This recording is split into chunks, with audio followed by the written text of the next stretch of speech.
Bisa didengar?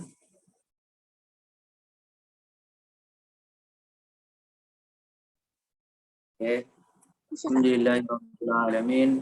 Innal hamdalillah nahmaduhu wa nasta'inuhu wa nastaghfiruh wa na'udzu billahi min syururi anfusina wa min sayyiati a'malina. May yahdihillahu fala mudilla lahu wa may yudlil fala hadiya lahu. Wa asyhadu an la ilaha illallah wahdahu la syarika lahu wa anna Muhammadan abduhu wa rasuluhu la nabiyya ba'dah. Wassalatu wassalamu ala sayyidina Muhammadinil Mustafa wa ala alihi wa sahbihi ahli sidqi wal wafa. Amma ba'du.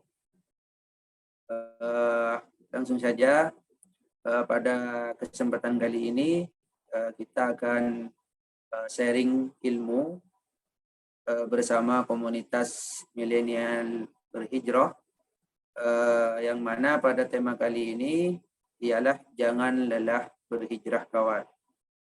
Baik, pertama yang akan saya sampaikan kali ini selaku pemateri, yakni sesuai permintaan dengan tema kali ini ialah jangan lelah berhijrah kawan, agar dialog kali ini lebih lebih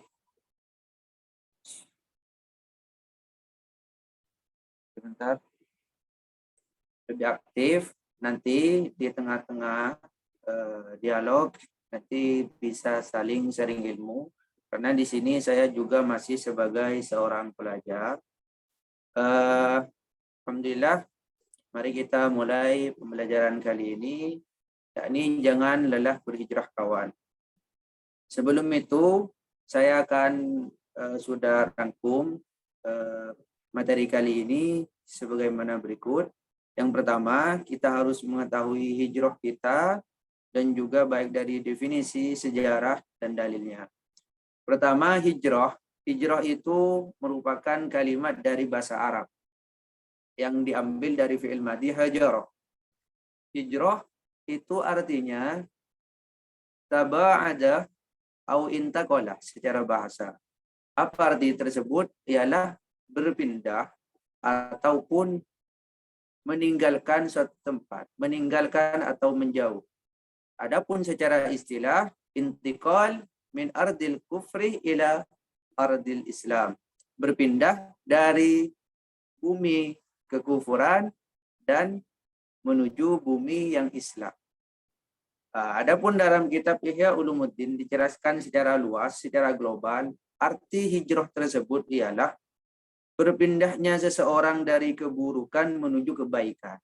Itulah hijrah, kata dalam Ihya Ulumuddin. Jadi, kita hijrah ini kalau secara istilah berpindah dari suatu tempat menuju tempat lain, itulah hijrah. Adapun secara global berpindah dari suatu hal buruk ke suatu yang baik, itulah hijrah.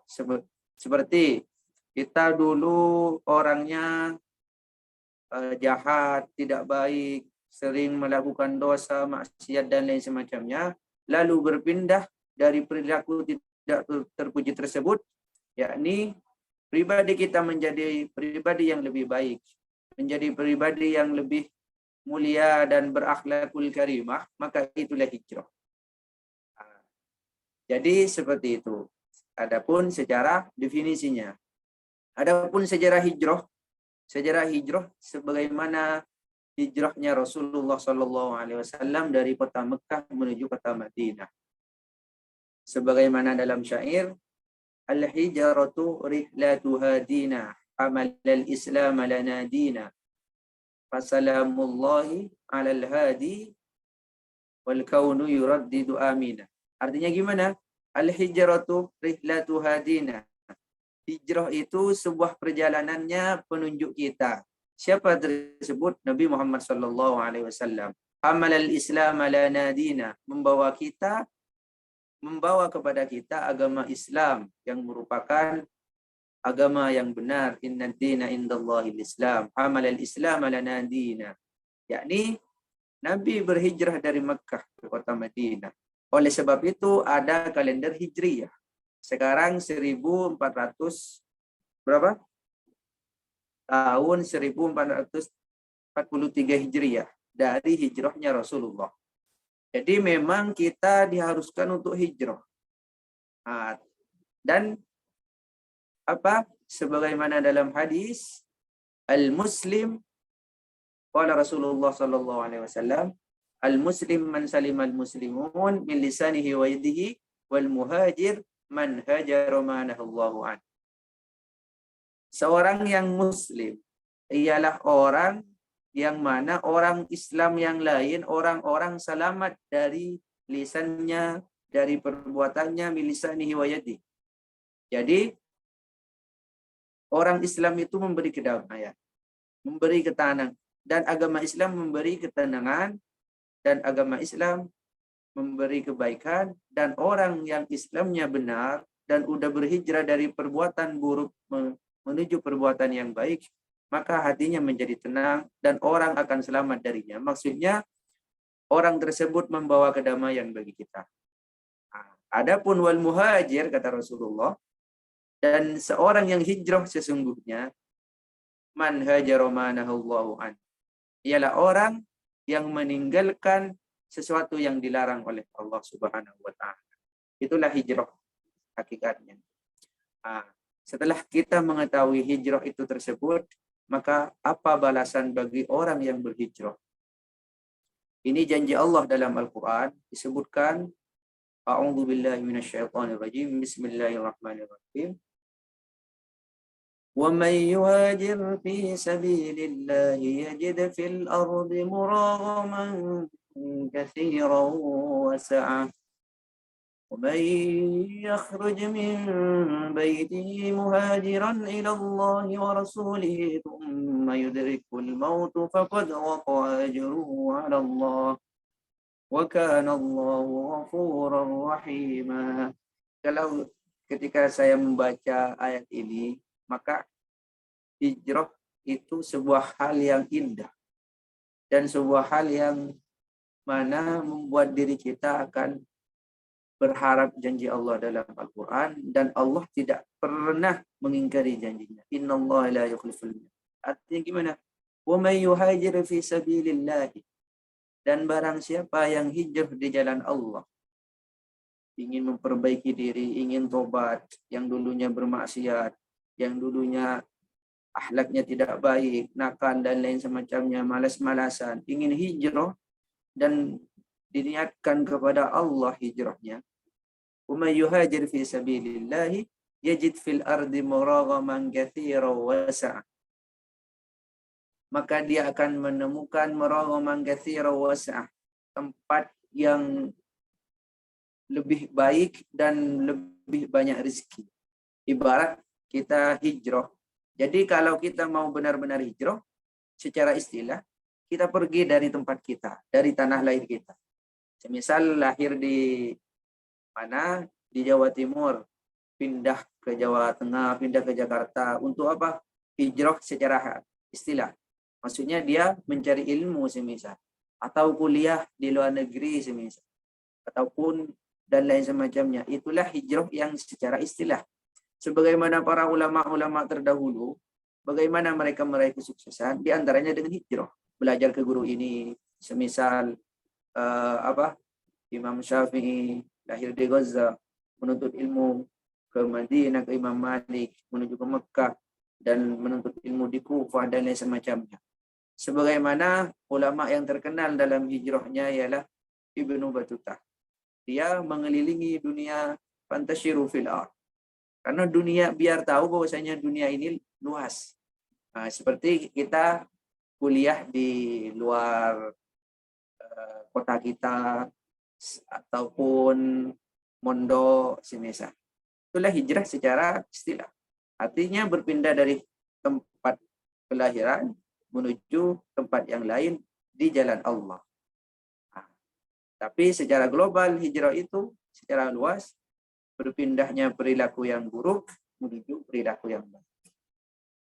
Jadi dalam janji Allah disebutkan dia akan menemukan tempat yang lebih baik dan akan menemukan rezeki yang banyak yang melimpah. Wa may yakhruj min baitihi muhajiran ila Allah wa rasulih, Dan barang siapa yang keluar dari rumahnya muhajiran ilallahi wa rasulih, untuk hijrah karena Allah dan Rasulnya, tsumma yudrikhul mautu, kemudian dia mati di tengah jalan, faqad waqa'a ajruhu 'ala Allah, maka pahalanya lah Allah yang akan membalasnya. Wa kana Allahu ghafurur rahim. Jadi jangan pernahlah kita lelah dalam berhijrah. Semisal kita hidup di dunia ini, memang kehidupan ini penuh dengan hijrah. Semisal dulu kita di zaman azali, setelah itu hijrah ke zaman kandungan ibu. Setelah itu hijrah ke dunia.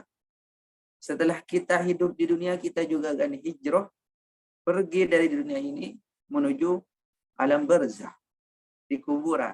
Setelah kita dari alam barzah, barulah kita menuju akhirat. Memang jadi kita jangan pernah lelah berhijrah karena kita selalu dituntut untuk hijrah. Bagaimana kita tidak lelah untuk berhijrah? Kita harus pertama ikhlaskan niat, karena sesuai dalam hadis, innamal a'malu binniyat wa innama likulli imri'in ma nawa. Faman kanat hijratuhu ila Allah wa rasulih fa hijratuhu ila Allah wa rasulih. Wa man kanat hijratuhu lidunya yusibuha aw imra'atin yatazawwajuha, atau dalam riwayat lain yang kiwa hijratuhu ila ma hajaru ilaih. Karena kalau kita udah ikhlas hijrah karena Allah, kita akan menemukan keindahan dan ketenangan hati dan kebahagiaan di dunia dan akhirat. Karena Allah sudah yang menjanjikan hal tersebut. Kalau saya yang cuma menjanjikan hal tersebut, bisa antum tidak percaya. Tetapi kalau sudah Allah yang menjanjikan, maka Allah yang akan membalas. Dan sebagaimana syair dalam ketika Imam Syafi'i bersyair tentang hijrah dan bermusafir, beliau berkata dalam syairnya, ma fil muqami lidhi aqlin wa dhi adabin min rahatin fada'il awtana wa ghtarbi safir tajid iwadan amman tufariqu wansab fa inna ladhi dhal aishi fin nasabi. Yang artinya, ma fil muqami lidhi aqlin wa dhi adabin, tidak ada tempat untuk berdiam santai, malas-malasan, lidhi aqlin wa dhi adabin, bagi orang yang punya akal dan punya adab. Jadi seorang yang punya akal, mereka tidak akan santai hanya diam saja, semisal main game, semisal sekarang cuma di rumah ngabisin uang dan lain semacamnya, cuma itu. Tetapi apa? Kata Imam Syafi'i, ma fil muqami li aqlin wa di adabin min rahatin fada'il awtana wa gharibi. Maka janganlah bersantai. Artinya kita dituntut untuk hijrah. Fada'il awtana wa gharibi, maka tinggalkanlah tanah air kita, maksudnya tanah kelahiran kita, wa gharibi, dan bermusafirlah, berhijrahlah, ataupun wa gharibi secara bahasa itu ke baratlah, maksudnya bermusafirlah untuk hijrah. Safir tajid imadan amman tufariku, maka bermusafirlah, berjalanlah antum sekalian, tajid imadan amman tufariku, maka kalian akan menemukan sesuatu yang kau tinggalkan. Semisal kita di rumah, semisal akan hijrah ke tempat lain, kita meninggalkan kedua orang tua, meninggalkan sanak famili, meninggalkan lingkungan kita. Safir tajid imadan amman tufariku, setelah kita hijrah, kita akan menemukan orang-orang yang juga tidak kalah baik daripada mereka. Kita semisal di kampung halaman meninggalkan teman-teman kita, tapi semisal kita kuliah ataupun mondok di tempat lain, kita akan menemukan teman-teman yang lebih baik. Kita akan menemukan seorang guru yang juga baik, akan menemukan semisal syekhana, seorang guru yang mendidik kita, murabbi ruhina, dan mendidik ruh kita. Itulah kita akan menemukan hal tersebut. Tajid imadan amman tufariku wansab fa inna ladhidhal aishi fin nasabi. Wansab, dan berletihlah, bersusah payahlah. Fa inna ladhidhal aishi fin nasabi, karena sesungguhnya ladhidhal aishi fin nasabi, kelezatan kehidupan itu setelah kita susah payah atau setelah kita letih. Artinya setelah kita lelah. Lelah lillah katanya. Setelah kita lelah, kita akan merasakan manisnya kehidupan. Sebagaimana kita merasakan manis karena kita merasakan pahit. Sebagaimana kalau kita ingin merasakan keindahan dunia, kita berjalan menuju pemandangan yang lebih indah. Semisal kita harus naik ke puncak gunung terlebih dahulu untuk melihat hal-hal yang lebih indah, yang indah dan pemandangan yang elok dipandang oleh mata, kita harus naik terlebih dahulu ke atas gunung. Supaya baru kita merasakannya. Semisal kita merasakan makanan itu lezat ketika kita lapar. Sama ketika kita letih, kan merasakan kebaikan. Fa inna ma'al usri yusra. Semisal kita kalau ingin mencari emas, maka kita harus bersusah payah menggali ke dalam tanah. Ketika ingin kita melihat mutiara, mengambil mutiara, kita harus menyelam ke dalam lautan. Jadi semua hal yang indah itu diraih ketika kita sudah merasakan lelahnya, merasakan letihnya kehidupan. Maka kita akan merasakan keindahan. Barang siapa yang sudah benar dalam hijrah, maka dia akan merasakan sebuah ketenangan, kebahagiaan yang tidak diraih oleh orang lain. Itulah balasan bagi orang-orang yang hijrah. Allah yang akan membalasnya. Semisal kita meninggalkan perkara haram, maka Allah akan kasih kepadanya perkara yang halal dan baik. Karena itu memang udah janji Allah. Semisal orang-orang milenial kali ini, semisal punya pacar, semisal, atau wanita yang bukan muhrim, maka haram baginya berhalwat atau pacaran kalau tidak diakad terlebih dahulu dalam bingkai pernikahan, semisal, haram baginya. Jikalau dia benar-benar ingin hijrah, semisal dia meninggalkan seorang perempuan tersebut, Allah ganti seorang perempuan yang lebih baik. Ma nansakh min ayatin aw nunsiha na'ti bi khairin minha aw mithliha. Pasti dipertemukan dengan yang lebih baik. Karena seseorang itu kullun muyassarun lima khuliqa. Setiap sesuatu akan dimudahkan sebagaimana ciptakannya kepadanya. Semisal kalau kita berkomunitas dengan orang-orang yang jahat, maka kita akan bertemu dengan orang jahat. Dan juga begitu, pasangan kita juga takutnya juga orang yang tidak baik, karena sudah lingkungan kita yang tidak baik.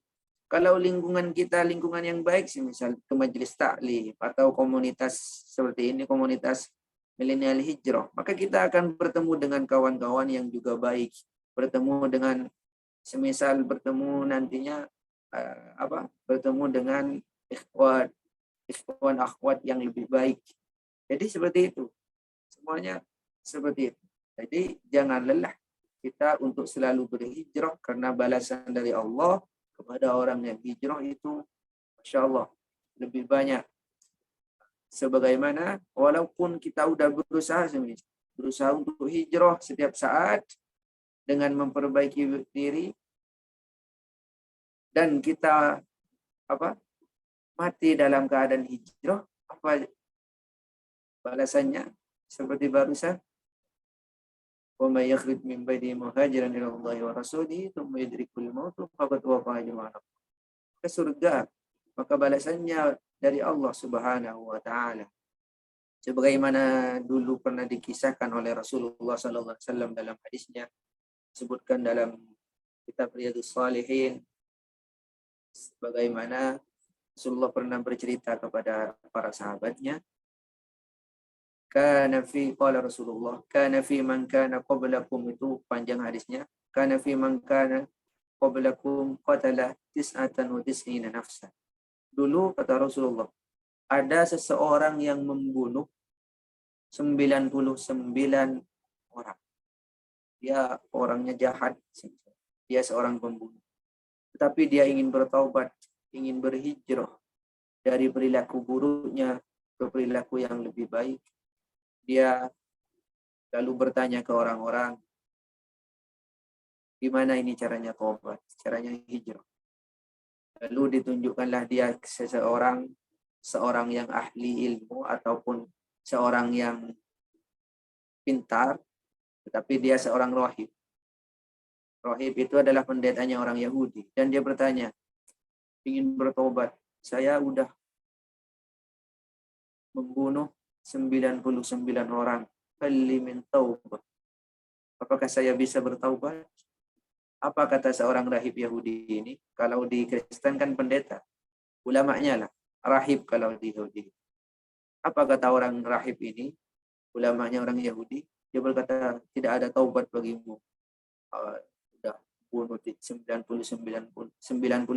orang. Karena dia udah seorang pembunuh, mentalnya bangkit lagi. Waduh, tidak ada taubat ini katanya. Jadi dia membunuh rahib tersebut lagi. Jadi lengkaplah sudah, dia sudah membunuh 100 orang. Karena udah dari gak diterima taubatnya, tetapi dia berjalan lagi dan gelisah lagi dan juga merasakan tidak tenangan lagi, dia ingin taubat lagi dan mencarilah, dia ditunjukkan ke seorang yang ahli ilmu yang sesungguhnya, seorang alim ulama dari orang Islam. Ya, kata Rasulullah dalam kisah tersebut, lalu dia datang ke seorang yang alim ulama itu, alim alama, "Hal min taubah?" Apakah saya bisa bertaubat? Dia mengatakan, udah cerita, saya udah 99 membunuh orang, tetapi tanya ke seorang rahib Yahudi, dia mengatakan tidak ada taubat, sekalian saya bunuh juga. Terus setelah itu, apa kata beliau? Ma yahulu bainahu wa bainat taubah. Allah pasti menerima taubatnya seseorang. Dalam hadis lain disebutkan, innallaha yaqbalu taubata 'abdin ma lam yugharqi. Allah akan menerima taubatnya seseorang sebelum nyawanya ada di tenggorokan. Artinya sebelum dia meninggal dunia, kalau memang benar bertaubat, Allah terima. Lalu apa syaratnya katanya? Syaratnya Anda harus pergi dari lingkungan Anda karena lingkungan Anda ini tidak baik, menujulah karena lingkungan Anda ini tidak baik, menujulah lingkungan yang lebih baik. Maka dia mengikuti syarat tersebut, dia meninggalkan lingkungan yang tidak baik tersebut menuju lingkungan yang lebih baik. Dia berangkatlah perjalanan, namun di tengah jalan seseorang tersebut yang sudah membunuh 100 orang meninggal di tengah jalan. Terus apa yang terjadi setelah itu? Datanglah malaikat azab dan malaikat rahmat. Kedua malaikat ini beda pendapat. Artinya jidal kedua malaikat ini kemudian saling diskusi, ini harus disiksa katanya, kata malaikat azab. Terus kata malaikat rahmat ini, tidak, ini karena udah hijrah, udah taubat. Tapi ketika itu maka datanglah hukum Allah. Bagaimana? Ukurlah dari arah mana dia hijrah menuju ke mana dia meninggal, lebih dekat ke tempatnya yang mau hijrah atau ke tempat yang buruk tersebut. Setelah itu barulah malaikat rahmat, karena dia hijrahnya lebih dekat ke tempat yang dia tuju, maka dia langsung mendapatkan rahmat oleh Allah dan masuk surga sebab hijrahnya, sebab taubat. Jadi jangan pernah lelah kita untuk berhijrah seperti itu. Bagaimana kita lelah dalam hijrah? Karena kehidupan ini memang harus berhijrah. Sebagaimana saya terangkan barusan. Dan juga di kisah lain disebutkan ada seseorang Arab Bedui ingin hijrah ke tempat lain. Lalu di tengah perjalanan dia merasa bosan dengan hijrahnya, merasa lelah. Dia duduk di samping pepohonan yang rindang dan di sana ada batu dan di sana terlihatlah seekor semut yang sedang memanjat batu dan jatuh berkali-kali. Tetapi dia tetap naik. Semisal kita lihat seekor semut naik ke dinding, jatuh bangkit lagi, jatuh bangkit lagi, jatuh bangkit lagi. Terus kata orang yang sudah mau putus asa dalam hijrahnya tersebut berkata, saya manusia yang punya akal haruslah lebih giat dan lebih gigih dari seekor semut ini. Maka dia melanjutkan hijrahnya sampai dia meraih dari apa yang dia hijrahkan. Jadi kita harus merasa malu terhadap seekor semut dalam ketabahannya, dalam kegigihannya. Kita lihat semisal seekor semut ketika naik dinding, sudah tinggi jatuh, naik lagi, jatuh, naik lagi. Semisal kalau ada genangan air, mereka berbondong-bondong untuk saling bergotong royong bagaimana melewati air tersebut. Jadi di antaranya kita, ini termasuk ilmu bagi kita, biar tidak lelah dalam berhijrah, kita harus membangun komunitas hijrah tersebut. Sebagaimana grup ini, membangun komunitas yang gimana? Membangun komunitas yang baik, biar kita saling mengingatkan. Karena itu memang tabiat manusia, kadang lelah, merasa capek. Jikalau kita ada teman yang menyemangati, as-sahib, seorang teman itu yang menarik kita. Jadi as-sahib. Jadi jikalau kita sedang lelah ataupun capek, teman menyemangati, ayolah kita berangkat sholawatan, kita berangkat ngaji bersama, semisal. Jadi seperti itu. Harus membangun komunitas hijrah. Biar tidak cepat lelah, dan kalau lelah ada yang menyemangati, dan kita dalam hijrah kita rasakan kenikmatan sebelum kita hijrah. Jadi mulai sekarang udah bahagialah, belajar mencintai agama ini, belajar mencintai hijrah kita. Belajar membahagiakan diri sendiri. Bagaimana?